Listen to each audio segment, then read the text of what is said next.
오늘부터 일본에서 열리는 G7 정상회의에 전 세계의 시선이 쏠리고 있습니다. 미국을 중심으로 한 서방 세계가 중국과 러시아에 맞선 연합전선을 구축했다는 평가 속에 우리나라와 중국의 갈등이 깊어질 것이란 우려가 나오고 있습니다. 해상풍력산업의 컨트롤타워 역할을 할 해상풍력산업지원센터가 늘어난 건축비 61억 원 때문에 좌초될 위기에 처했습니다. 센터가 들어설 새만금 해상풍력단지도 비리 의혹으로 무산되면서 새만금을 해상풍력의 메카로 키우려던 구상도 원점으로 돌아갔습니다. 전세 사기 피해와 역전세난이 확산하면서 임대차 3법을 포함한 전세 제도를 근본적으로 고민해야 한다는 목소리가 커지고 있습니다. 원희룡 국토부 장관이 전세 제도가 수명을 다했다는 평가를 내놓으면서 본격적인 개편 논의가 시작됐습니다. 한국 자동차 역사이자 현대차의 시작으로 평가받는 포니 쿠페가 반세기 만에 완벽한 모습으로 돌아왔습니다. 지난 1974년 선보였던 포니 쿠페는 실제 양산에 이르지는 못했지만 고 정주영 회장의 도전 정신을 보여주는 상징적인 차로 평가받고 있습니다.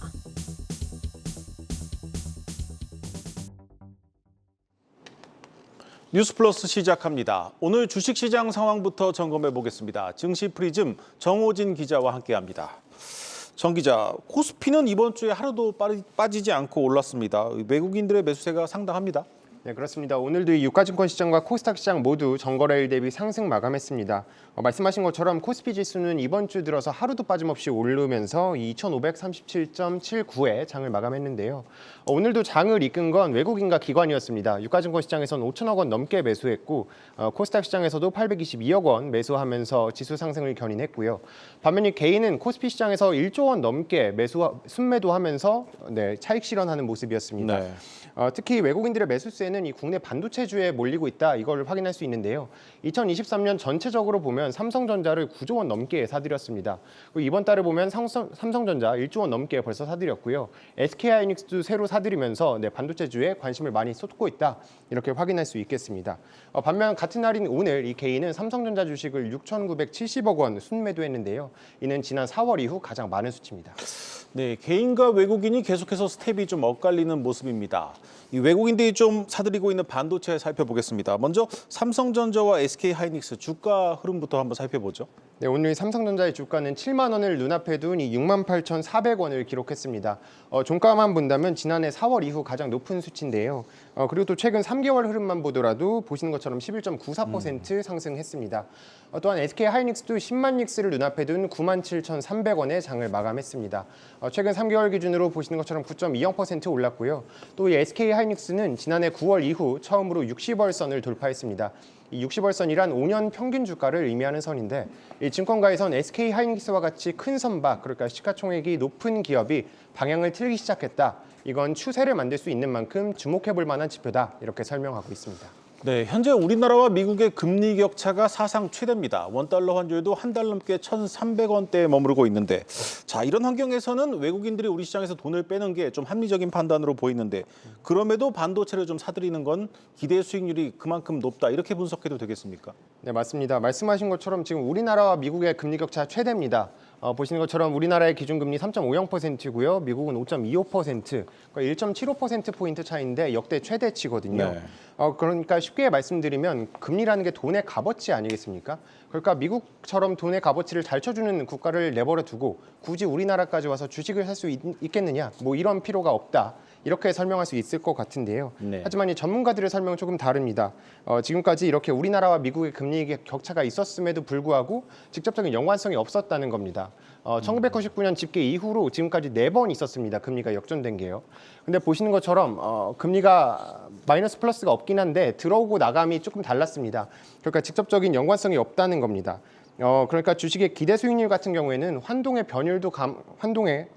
변동도 감안을 하지만 이 저평가됐을 때의 주식 수익 기대 수익률이 더 중요하다, 이렇게 네. 보면 될 것 같거든요. 그래서 지금은 왜 자금이 유입되느냐, 이 부분도 똑같습니다. 제가 전문가의 설명 한번 보면요.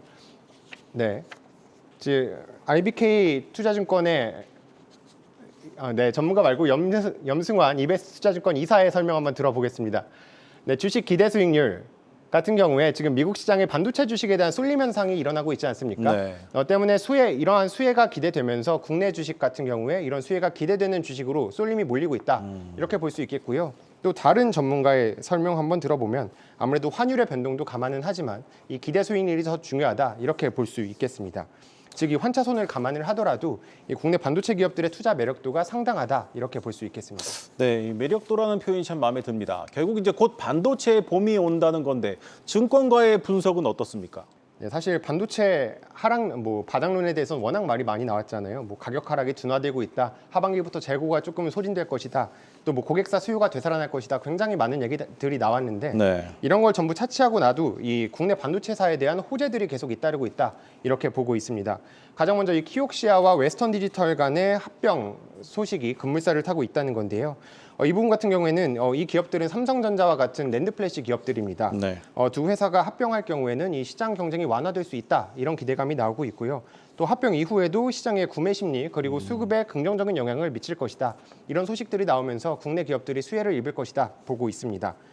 또 다른 이유는 이 SK하이닉스가 지난 2018년에 키옥시아의 지분 4조 원을 투자했거든요. 네. 아무래도 이 두 기업이 합병된다면 이 지분 가치가 상승하는 만큼 이 숫자적으로 좋아지지 않겠습니까?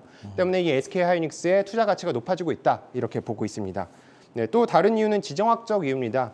전날 마이크론 테크놀로지의 주가가 미국 시장에서 4% 넘게 올랐거든요. 이게 일본에 5조 원 규모를 투자해서 새로운 공장을 설립하겠다 이런 소식 때문이었는데 그런데 이 마이크론이 이미 대만에도 디램 공장이 크게 하나 있습니다. 그럼에도 일본을 선택한 배경을 두고 이제 대만 같은 경우에는 중국 리스크가 있잖아요. 네. 때문에 일본을 선택한 배경에 대해서 아무래도 외국인들이 중국 리스크를 피해서 한국 기업들을 좀 더 우선시 두는 것이 아니냐 이런 목소리가 나오고 있고요. 아무래도 워런 버핏도 이 TSMC를 지정학적 이유로 매각하지 않았습니까? 이 부분에 대해서 이제 삼성전자를 선택하는 것이 아닌가 이런 목소리도 나오고 있습니다. 네, 알겠습니다. 정 기자, 오늘 이번 주 한 주가 벌써 끝났습니다. 다음 주에 좀 챙겨봐야 할 주요 일정부터 정리해보죠. 네, 다음 주도 바쁜 한 주가 될 예정입니다. 다음 주 화요일에는 미국의 4월 신규주택 매매 지수가 발표될 예정이고요. 수요일에는 FOMC 의사록이 공개되고 네. 같은 날 미국 엔비디아 실적도 발표됩니다. 목요일에는 한국은행 금통위가 예정되어 있고 금요일에는 미국 4월 PCE 물가가 발표될 예정입니다. 네, 잘 들었습니다. 증시 프리즘 정호진 기자였습니다.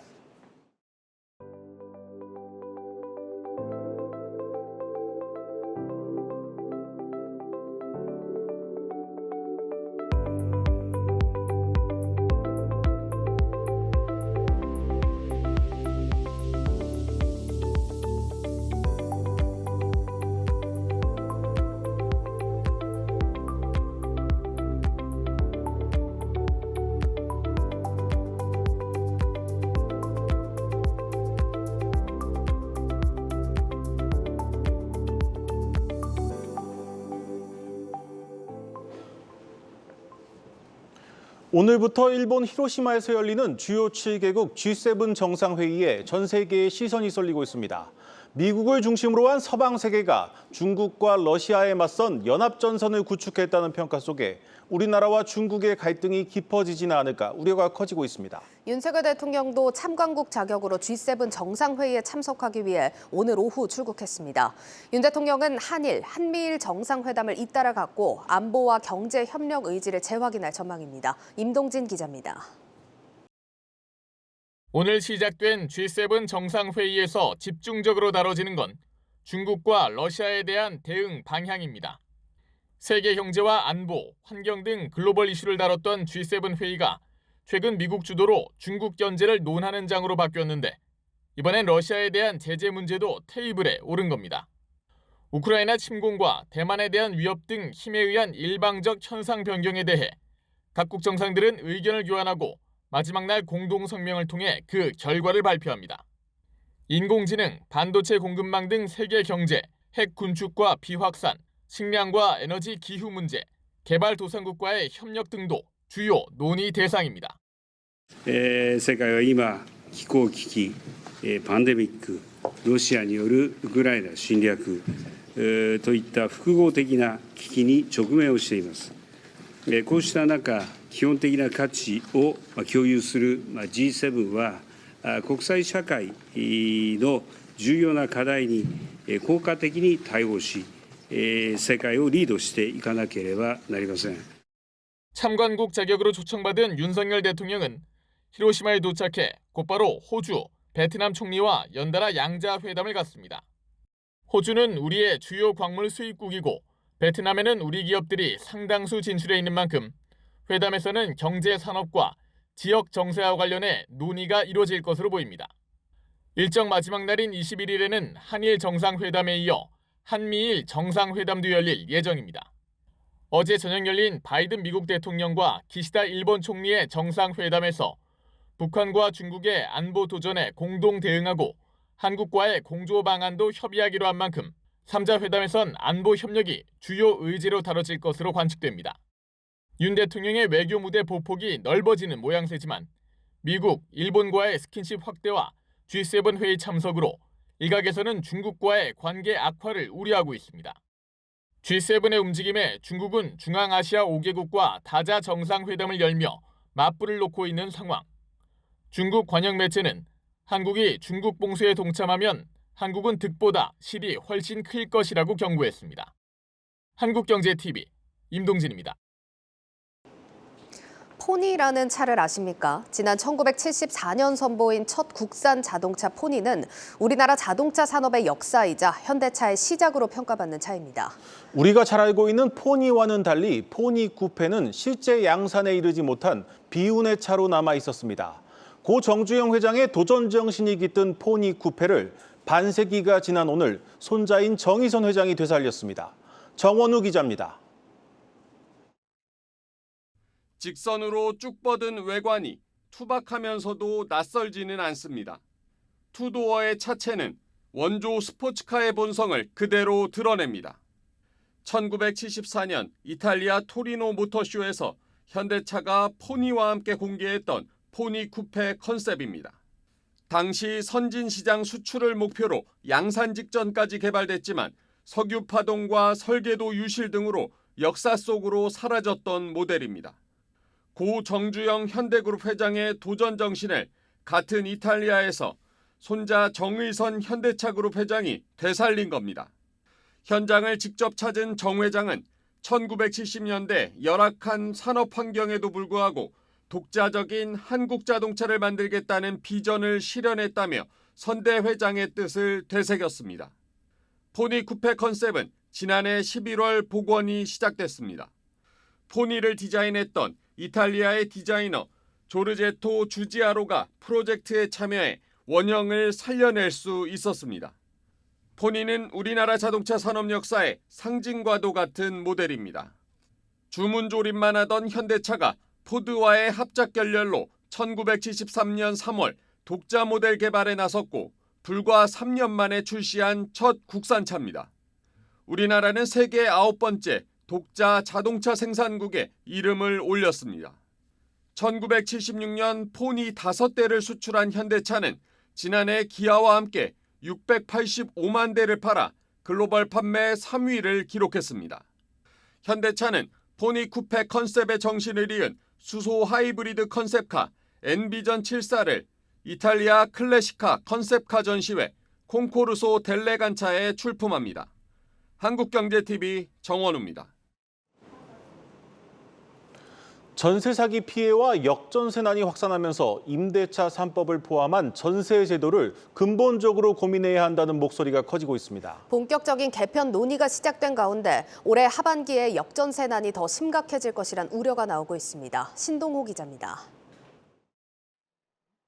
국내 최고가 아파트 중 하나로 꼽히는 서울 반포구의 한 아파트 단지. 이번 달 초 전용 면적 84제곱미터형의 전세 계약이 15억 5천만 원에 갱신됐습니다. 지난해 5월만 해도 23억 원이었던 전세값이 8억 원 가까이 떨어진 겁니다. 인근 개포동과 잠실동의 전세값도 2년 전보다 5억 원에서 6억 원가량 낮게 거래가 됐습니다. 전세값이 2년 전보다 하락해 집주인이 세입자에게 보증금을 제대로 못 돌려주는 역전세 현상이 강남에서도 나타난 겁니다. 실제로 전국적으로 2년 전에 비해 아파트 전세 최고가가 낮게 거래된 비중은 62%에 달하는 것으로 나타났습니다. 하지만 더 큰 문제는 역전세난이 이제부터 시작이라는 점입니다. 전세 계약금이 최고에 달했던 2021년 하반기 계약이 만료되는 시점인 올해 하반기에 역전세 대란이 벌어질 수 있기 때문입니다. 여기에 신규 입주 물량 또한 하반기에 몰려있는 만큼 그 피해는 더욱 커질 전망입니다. 대규모 전세 사기에 깡통 전세, 역전세까지 연이어 터지면서 전세제도 자체에 대한 논란도 커지고 있습니다. 시장 불안이 이어지자 정부는 전세제도 전반에 수정이 불가피하다며 대폭적인 수술을 예고했습니다. 우리 전세 제도가 그동안 우리 사회에 해왔던 역할이 있지만 이제는 수명을 다하는 게 아닌가 저는 이렇게 보고 있습니다. 심각한 문제가 있었다고 생각을 합니다. 제대로 이것을 예방할 수 있는 그런 판을 만들어야 될 텐데 지금부터 공론화도 하고 여러 가지 가능한 모든 방안을 다 올려놓고는 보증금 미반환과 관련된 전세 사기 문제가 부동산 시장의 최대 쟁점이 된 가운데 하반기 이후에는 역전세 위기까지 닥칠 조짐이 나타나고 있습니다. 한국경제TV 신동호입니다. 전문가 모시고 좀 더 자세히 분석해 보겠습니다. 대한건설정책연구원 이은영 연구위원 모셨습니다. 위원님 안녕하십니까? 안녕하세요. 네, 먼저 전세 문제부터 여쭤보겠습니다. 원희룡 장관이 앞서 얘기한 것처럼 이제 전세는 수명이 다했다 이런 화두를 던지면서 좀 개편론이 불붙고 있는데 이 전세 개편에 대해서 좀 어떻게 보고 계십니까? 네, 사실 저 개인적으로는 여전히 시장에서 작동하고 있고 그리고 수요가 있는 제도에 대해서 인위적으로 규제를 가하는 것은 맞지 않다고 생각합니다. 자, 지금 일각에서는 전세 사기나 역전세 같은 것이 발생했으니까 전세를 없애고 월세로 가야 한다는 주장도 나오고 있는데요. 사실 이것도 시민들의 주거 비용을 생각한다면은 그렇게 만만한 내용은 아닙니다. 왜냐하면 이미 서울에서 원룸 월세 같은 경우에도 이미 수십만 원씩 받는 곳이 많은데 만약에 서울에서 어떤 가족 단위가 주거할 수 있는 주택을 월세로 산다고 한다면은 주거비 부담이 만만치가 않습니다. 그리고 여전히 지금 시장에서는 만약에 전세금이 전세자금 대출이 아니라 이제 임차인 본인의 돈이라고 한다면은 확실하게 전세가 월세보다 유리합니다. 왜냐하면 월세는 매월 나가는 돈이 있지만 전세는 적어도 원금이 2년 뒤에도 보존되기 때문입니다. 알겠습니다. 일단 전세제도 개편 논의가 나온 배경을 보면 말씀을 해주셨다시피 역전세라든지 전세 사기 이런 사회적인 문제들이 엮여 있다 보니까 전세제도 자체에 대한 고민은 좀 필요한 시점인 건 맞는 것 같습니다. 그래도 이게 당장 없앨 수 없는 제도라면 이런 문제점들을 잘 보완하고 고쳐서 써야 되지 않겠습니까? 어떤 식으로 풀어나가는 게 좋을까요? 네, 사실 전세 사기라고 하면 이건 분명히 범죄 행위이기 때문에 범죄 행위의 재발을 막는 쪽에 집중하는 것이 맞습니다. 그리고 역전세라고 하면 사실 역전세는 시장 상황 변화에 따라서 자연스럽게 발생하는 겁니다. 그러니까 이런 거죠. 2년 전에는 집값이 이 정도였다고 한다면 그때의 전세 가격은 여기 맞춰서 형성이 됩니다. 그런데 2년 뒤에 집값이 내리게 되면 새로 체결되는 전세 계약은 이 매매 가격에 맞춰야 되니까 앞서 체결했던 임대 가격보다는 낮을 수밖에 없습니다. 이런 부분들은 사실 구조적이나 어떤 대책을 통해서 사전에 막을 수는 없습니다. 다만 임차인의 입장에서는 전세보증보험 같은 제도를 사전에 이용해서 전세금을 보존할 수가 있으실 거고요. 그리고 피치 못하게 역전세가 발생한 경우에 이사를 가지 않으신다고 한다면은 집주인과의 협의를 통하셔서 발생한 전세금의 차익만큼 이자를 받으시는 것도 하나의 방법이 될 수 있습니다. 그리고 임대인의 입장에서는 사실 전세 사기가 아니고 역전세에서는 임대인 분들도 전세금을 돌려주기 싫어서 안 돌려주는 것은 아니십니다. 그래서 이제 일부 해당되는 분들 같은 경우에는 전세금 반환 목적으로 대출 한도를 좀 더 높여주는 식으로 대응하는 것도 고려해 볼 수 있습니다. 네, 정부가 이 전세 사기 문제 해결을 위해서 에스크로 전면 적용을 검토하고 있는데 이게 인터넷으로 중고 물건을 사고 팔 때 이게 쓰는 건데 이걸 전세까지 적용하는 게 또 하나의 절차나 규제만 만드는 거 아니냐 이런 비판도 있습니다. 어떻게 보고 계십니까? 네, 사실 쉽지 않은 내용입니다. 왜냐하면 에스크로는 쉽게 표현하면 안심결제입니다. 그러니까 어떤 사람이 예를 들어서 물건을 팔 사람이 있고 살 사람이 있다고 하면 서로 이 계약이 무사히 마무리될지 모르기 때문에 중간에 누가 끼는 겁니다. 물건도 받고 그래서 이 전달 과정이 완벽하게 됐을 걸 확인하고 대금을 주는 식인데 자, 이런 식의 중간에 확인하는 것은 부동산 매매 거래에서는 충분히 적용할 수 있습니다. 거래가 끝나면 되는 거니까요. 하지만 전세 같은 경우에는 전세금 자체가 2년 동안의 기간을 갖게 됩니다. 그러니까 임대인들은 사실상의 무이자 대출로서 2년 동안 전세금을 활용하는 것이 목적인데 네. 만약에 이 전세금 자체가 어딘가에 묶여 있다고 한다면은 전세제도가 갖는 의미가 좀 달라지게 됩니다. 그리고 이제 임차인의 입장에서도 전세금을 보호받을 수 있는 것이라고 한다면은 굳이 에스크로우로 묶어놓지 않더라도 이미 기존에 있는 전세보증보험 같은 제도를 이용해서 전세금을 보호받을 수 있습니다. 자, 이렇게 생각을 한다면은 굳이 지금 전세제도에 대해서 인위적인 규제 이런 것들을 추가로 만들 필요까지는 없어 보입니다. 알겠습니다. 이번에도 시장 동향에 대해서도 좀 여쭙겠습니다. 어제 부동산원에서 나온 통계를 보니까 서울 집값 하락세가 거의 멈췄다 이렇게 봐도 될 것 같습니다.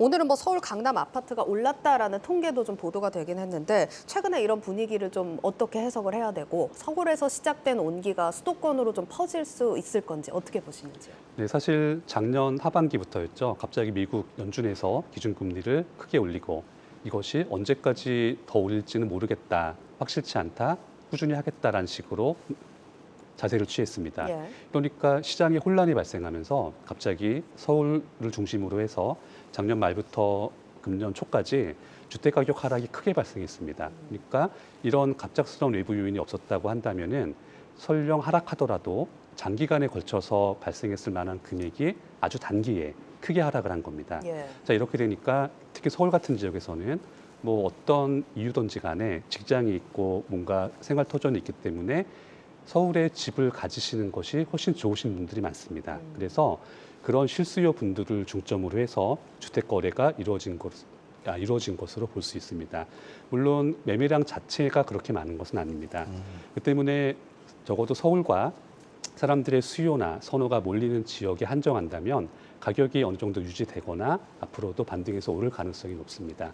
하지만 이런 것은 전체 지역으로는 확정하기가 어려운데 예. 그 이유는 앞서 말씀드렸던 기준금리 같은 외부 요인이 여전히 변하지 않았기 때문입니다. 그 때문에 당분간은 지역적 그리고 국지적으로 가격적인 양극화 혹은 주택 수요의 양극화가 진행될 것이기에 서울에서 일시적인 가격 반등이나 향후에 더 오를 양상이 보인다고 하더라도 이것을 수도권이나 전국으로 확대해서 일괄적으로 적용할 수는 없습니다. 예.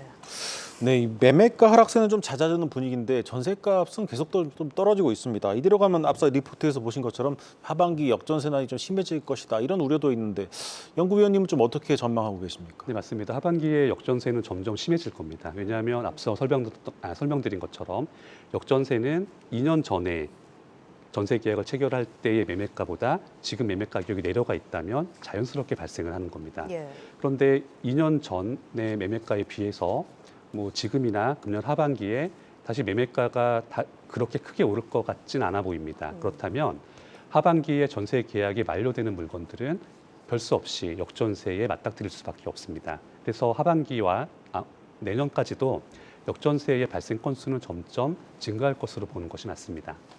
예, 위원님 오늘 말씀 여기까지 듣도록 하겠습니다. 잘 들었습니다. 네, 감사합니다. 네, 대한건설정책연구원 이은영 연구위원이었습니다.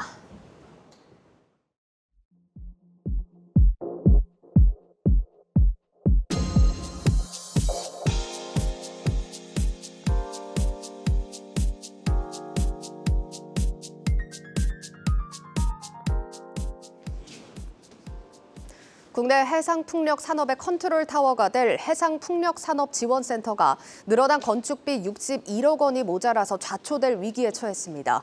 센터가 들어설 예정이었던 새만금 해상풍력 발전단지도 비리 의혹으로 사업이 무산되면서 새만금을 해상풍력의 메카로 키우려던 구상도 원점으로 돌아갔습니다. 이지호 기자가 단독 보도합니다. 해상풍력 산업지원센터는 국내 해상풍력 산업 컨트롤 타워를 표방하며 지난 2020년부터 추진됐습니다. 산업통상자원부의 지원 아래 한국에너지공단, 대한전기협회가 총 420억 원을 들여 전북 새만금에 설립할 예정으로 지난해 부지 계약을 마치고 올해 하반기 착공을 앞두고 있습니다. 그런데 최근 설계 용역이 돌연 중단되며 센터 설립이 올스톱됐습니다. 한국경제TV가 입수한 자료에 따르면 센터 설립의 밑그림이 되는 설계 용역이 오늘부로 중단됩니다. 설계와 공사비 등을 산출하는 용역 과정에서 전체 예산이 건축비, 인건비 급상승으로 크게 늘었다는 결과가 나왔기 때문입니다. 한국에너지공단은 사업 재개를 위해 전북도 군산시 등에서 약 61억 원의 예산이 더 지원돼야 한다고 밝혔습니다. 지자체는 센터 설립에 투입되는 총 420억 원 가운데 절반인 200억 원을 부담하기로 했는데 여기 60억 원가량을 추가로 부담해야 한다는 겁니다. 센터 건립 재개 여부는 불투명합니다. 공단 관계자는 설립이 무산된 것은 아니라면서 지자체에서 예산을 확보하면 다시 추진할 계획이라고 전했습니다. 새만금 재생에너지 사업은 문재인 정부 초기인 2018년 시작됐습니다. 당시 정부는 재생에너지 3020 이행계획을 수립하고 이를 실현할 것으로 새만금을 낙점했습니다. 그런데 윤석열 정부가 들어서며 에너지 정책을 원전 확대로 전환한 데다 앞서 추진하던 4,400억 원 규모의 새만금 해상풍력 발전단지 사업마저 비리 의혹에 휩싸이면서 지난해 정부가 허가를 철회했습니다. 사실상 새 사업자를 찾아 원점에서 다시 추진해야 하는 상황입니다.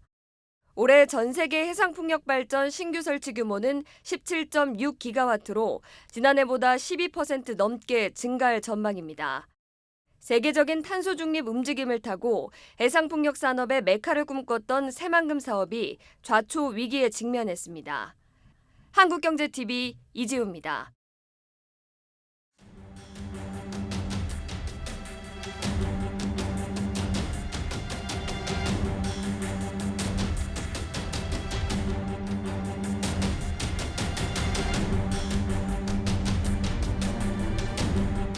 실체적 진실을 밝혀보도록 하겠습니다.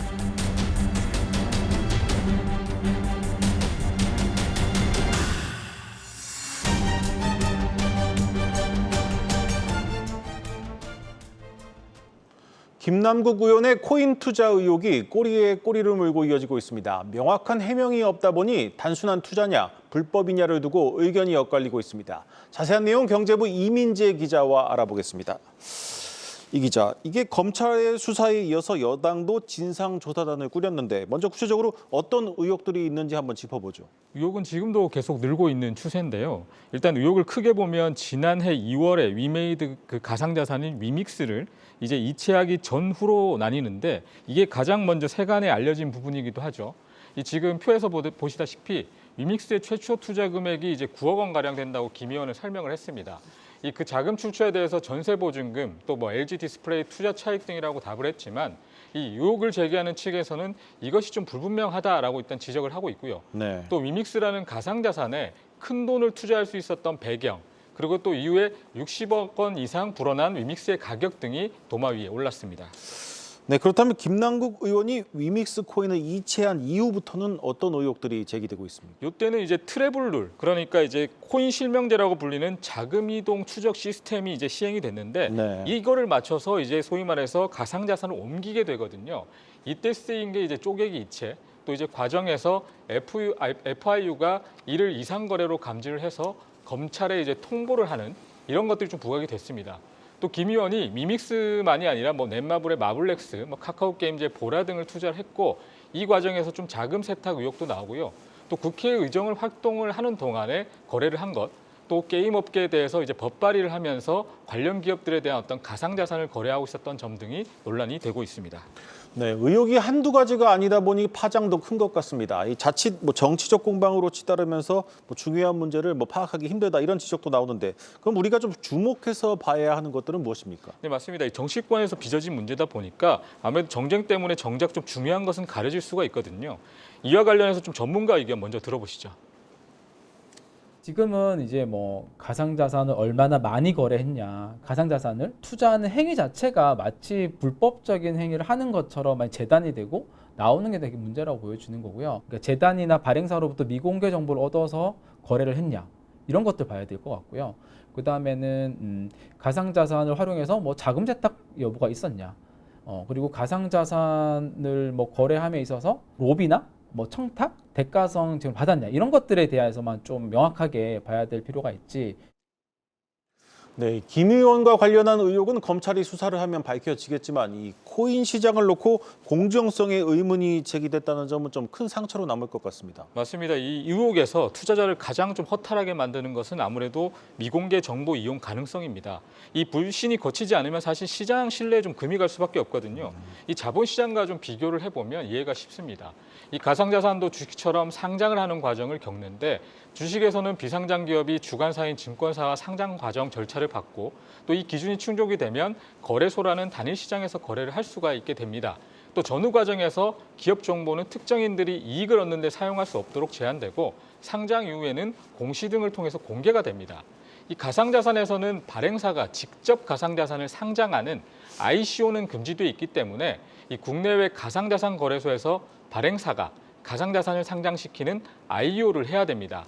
여기서 보면 자본시장과 유사한 절차로 표에서 보다시피 가고 있지만 이 관리 기준이 명확하지 않기 때문에 자본시장만큼 철저하지 않다라는 평가가 나옵니다. 네. 또 이런 논의가 사실 본격화된 것은 최근이거든요. 이런 것을 고려하면 관리에 대한 인식이 미흡했을 가능성이 높습니다. 상장 기준이라든지 정보 공개 등이 특정인이 이익을 취하는 데 쓰일 수 있다는 일단 지적이 꾸준히 제기돼 왔는데요. 이번에 김 의원 의혹에서도 이런 인식이 좀 깔려 있다는 점에서 이 부분의 해소가 무엇보다 좀 중요해 보입니다. 이런 의혹에 대한 조사도 현재 이루어지고 있기는 한데 현재 지금 어떻게 진행이 되고 있습니까? 네, 검찰은 일단 FIU 그 자료 제공 수사 때문에 이제 착수를 하긴 했는데 법원이 2차례 영장을 좀 기각을 하면서 사실 그 진전이 없었거든요. 네. 그런데 이번에 지난 15일에 영장이 발부되면서 카카오 블록체인 계열사 또 가상자산 거래소 등에 대한 압수수색을 진행을 했습니다. 이 전문가들은 블록체인 기록 등을 통해서 살펴볼 수 있는 온 채널 데이터 외에 거래소들만이 가지고 있는 오프 채널 데이터를 확인할 수 있는 것이 주된 목적이라고 설명을 했는데요. 이 다음 날 또 여당은 이에 맞춰서 코인 진상조사단을 만들어서 첫 회의를 하고 오늘 위메이드를 방문해서 의혹과 관련된 조사를 진행을 했습니다. 이와 더불어서 이제 더불어민주당에서는 윤리특위에 제소를 했습니다만 김 의원이 탈당을 하면서 실효성에 대한 의문이 좀 제기가 되고 있습니다. 이와 더불어서 예상충에 대한 조사도 진행되고 있는데요. 그런데 이제 권익위가 살펴보고는 있긴 하지만 구체적인 사실관계를 아직 알기가 좀 어렵기 때문에 답변에는 일단은 한계가 있다라고 결론을 내놨습니다. 또 국회의원 코인 전수조사 결의안을 여야가 합의로 의결을 했는데 아직 그 시기는 미정입니다. 네, 코인 업계도 이제 불똥이 튀지는 않을까 걱정을 하는 것 같은데 위믹스를 발행한 위메이드는 이 논란의 중심에 섰습니다. 현재 분위기는 어떻습니까? 지금 굉장히 노심초사하는 분위기고요. 다행히 이제 가상자산업계 같은 경우에는 그래도 지원을 아끼지 않겠다라는 분위기인데 이 위메이드를 포함해서 게임업계에서는 굉장히 불협화음이 나오고 있습니다. 네. 이 한국게임학회 같은 경우에는 국회 로비 의혹을 정면으로 제기를 했고 또 위메이드는 형사고소로 맞대응하는 등 좀 강경하게 나서고 있는데요. 이 김 의원 논란이 업계마저 좀 갈라서게 만든 것이 됐습니다. 일단 위메이드 그 장영국 대표 같은 경우에는 문제가 없다는 입장인데 오늘 조사단 질의에서도 위믹스의 초과 유통 물량이 김 의원에게 흘러갔을 수 있다는 의혹과 또 프라이빗 세일, 에어드롭 등이 김 의원을 대상으로 이루어졌을 수 있다는 의견에 대해서는 좀 선을 그었습니다. 다만 의혹이 조금 남은 게 위메이드 직원이 당시에 국회의원들과 만난 사실이 있는지에 대해서는 좀 확인을 해봐야 된다라고 설명을 했습니다. 이와 관련해서 장영국 위메이드 대표 발언 들어보시죠. 프라이빗 세일즈 관련해서는 총 4건이 있고 이 4건의 네 주체는 저희가 다 아는 주체들이고 이 위에는 없다라는 말씀을 드릴 수 있을 것 같습니다. 매우 크고 작은 에어드랍 이벤트를 진행을 하고 있고요. 이번 주만 해도 제가 2건의 에어드랍을 승인을 했거든요. 게임에 대해서. 그래서 이게 특정 어떤 사람을 주기 위한 용도로 쓰기는 것은 사실상 불가능하다라는 말씀을 드릴 수 있을 것 같습니다. 네, 잘 들었습니다. 경제부 이민재 기자였습니다.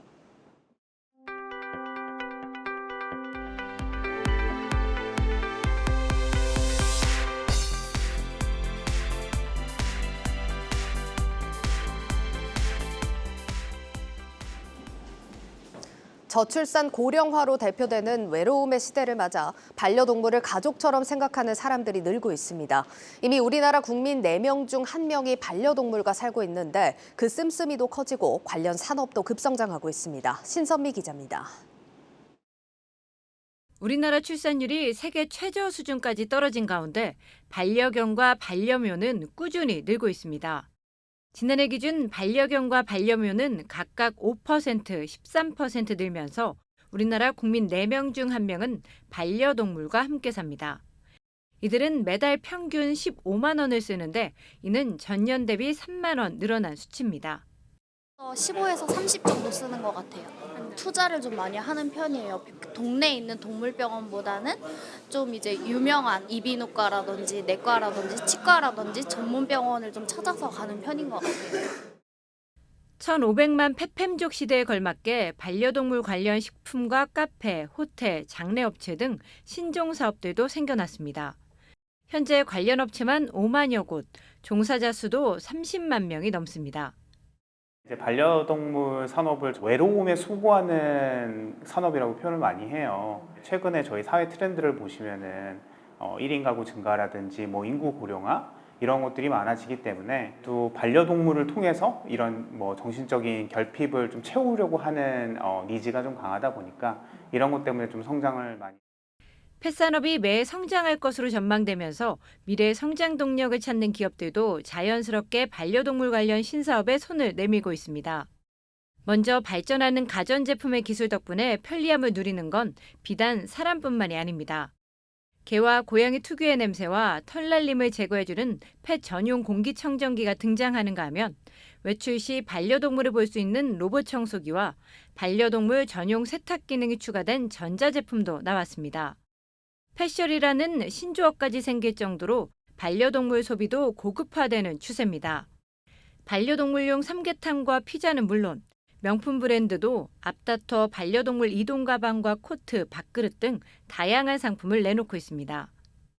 선진 시장의 사례를 미뤄볼 때 트렌드는 고령화된 강아지들을 타겟하는 어떤 상품이나 서비스들이 이제 차차 나타나지 않을까 예상합니다. 대도시에서 그 1인 가구의 증가와 사실 맞물려 있기도 하거든요. 고양이 또한 빠르게 개체수는 증가할 것이다. 우리나라 시장 계속 성장할 것이다 라고 보여지고 4년 뒤면 6조 원으로 커질 것이란 전망이 나오는 국내 펫 시장.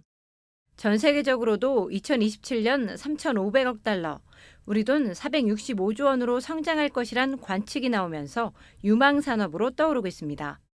한국경제TV 신선미입니다.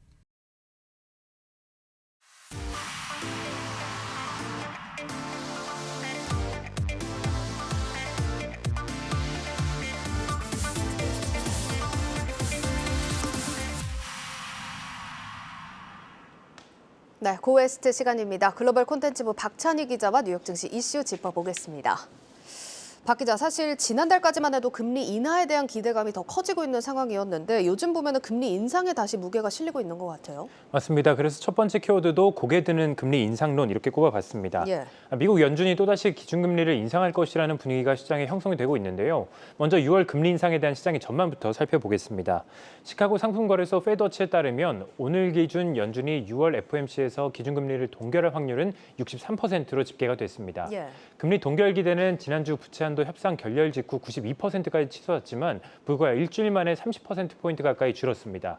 전날에 비해서도 10%포인트가량 줄어든 수치입니다. 예. 이런 가운데 25bp 인상 전망은 전날 28%에서 36%로 올랐습니다. 이렇게 분위기가 갑자기 바뀐 이유는 뭐라고 봐야 될까요? 네, 연준 매파 인사를 비롯해서 중도파와 일부 비둘기파 인사들까지도 이 기준금리 추가 인상을 시사했기 때문입니다. 네. 로리 로건 댈러스 연은 총재는 현 시점에서 금리 인상을 멈추는 것이 적절하다는 것을 보여주는 경제 지표를 아직 확인하지 못했다라고 말을 했는데요. 로건 총재는 연준 내에서도 중도파로 평가받는 인물로 FOMC 투표권을 가진 11명의 위원들 중 한 명입니다. 로건 총재는 연준이 최근 10번의 FOMC 회의에서 모두 기준금리를 올린 뒤에 물가가 소폭 안정된 것을 확인했지만 이는 어디까지나 에너지 가격 하락에 따른 것이기 때문에 여전히 부족하다라고 말했는데요. 그러면서 물가 상승 요인으로 꼽히는 임금 상승과 소비가 증가하고 있다라면서 연준이 금리 인상을 중단할 근거가 분명하지 않은 상황이라고 지적을 했습니다.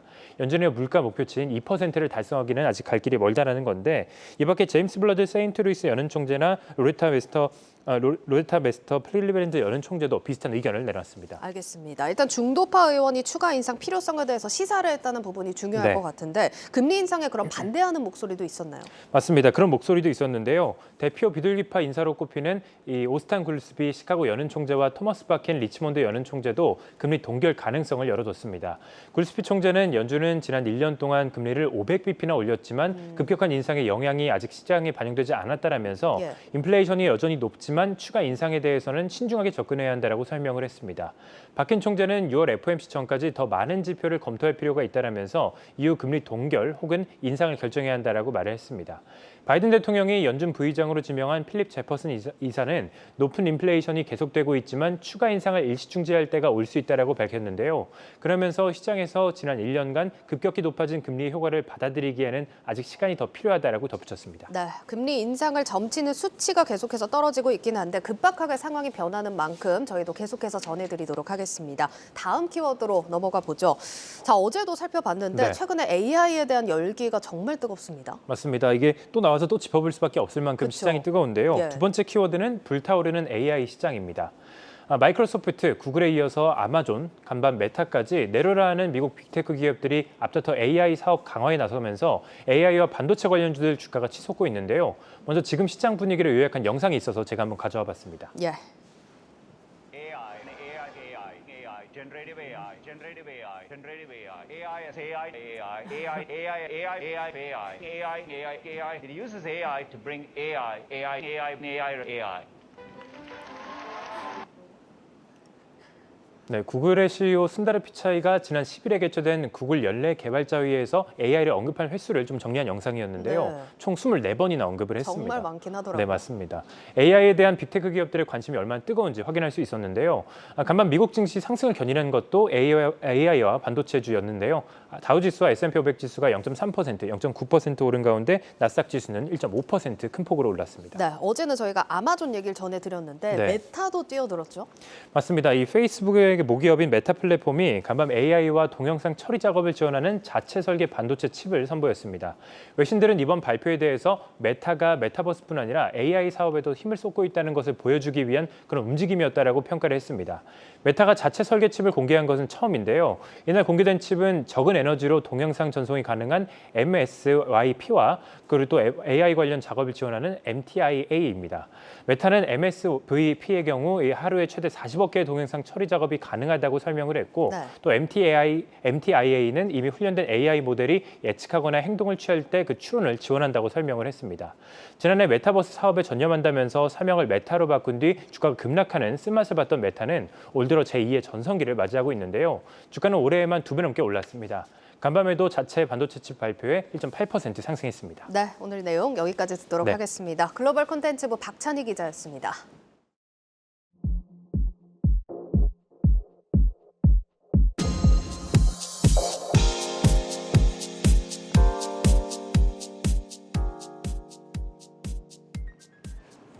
지난해 말 정부가 발표한 기업 공개 IPO 시장 건전성 대책이 오는 7월부터 본격 시행됩니다.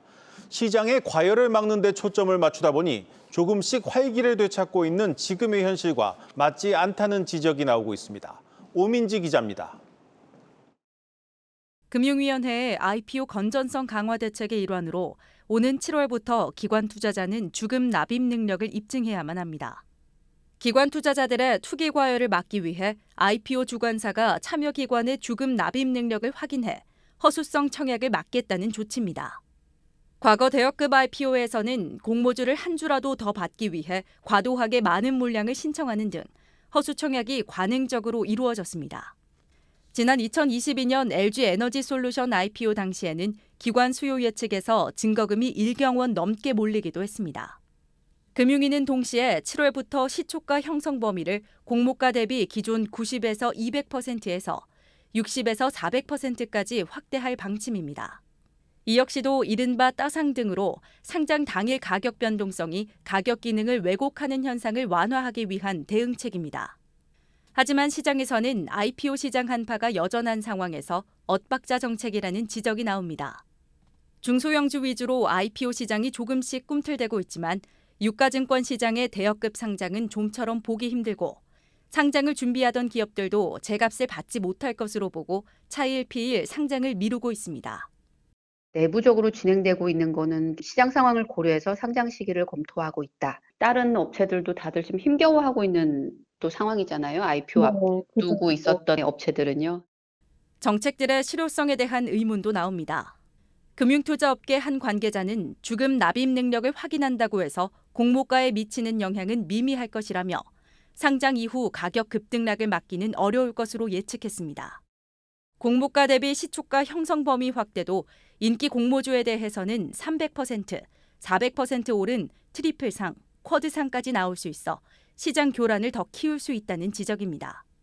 다만 IPO 시장 한파에 엇박자가 날 수 있지만 IPO 시장 건전성 제고를 위한 정책인 만큼 장기적으로 지켜볼 필요가 있다는 목소리도 나옵니다.